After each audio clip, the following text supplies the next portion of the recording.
दिघे साहेब, प्रत्येक ढोल पथकांना बक्षीस म्हणून पैसे द्यायचे, पण ज्या पद्धतीने पदाधिकाऱ्यांनी पैसे दिले ती पद्धत चुकीची.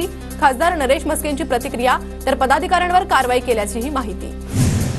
ठाण्यातील आनंद आश्रमातील घटनेवरून पवार गटाचे जिल्हाध्यक्ष सुहास देसाईंनी माफी मागितली. खारकर आळी शक्तीस्थळी भेट देत स्वर्गीय नेते आनंद दिघे यांची ठाणेकरांच्या वतीनं माफी मागितली. जेपी नड्डांची आज फडणवीसांच्या सागर बंगल्यावर बैठक. अमित शहानंतर जेपी नड्डा विधानसभेच्या तयारीचा आढावा घेणार. पितृपक्षानंतर भाजपच्या उमेदवारांची पहिली यादी जाहीर होण्याची शक्यता. भाजपचे राष्ट्रीय अध्यक्ष जेपी नड्डा आज मुंबई दौऱ्यावर. मुंबईतील गणपती बाप्पाचं नड्डा दर्शन घेणार. लालबागच्या राजासह चिंचपोकळीच्या चिंतामणीचंही दर्शन घेणार. मुंबईतील प्रत्येक विधानसभेवर आता भाजपाची तिहेरी नजर. विधानसभा अध्यक्ष, समन्वयक आणि प्रभारी मतदारसंघांचा आढावा घेणार. सध्या मुंबई विभागाची अश्विनी वैष्णव यांच्यावर जबाबदारी. रत्नागिरी विधानसभा मतदारसंघावरून महायुतीत रस्सीखेच.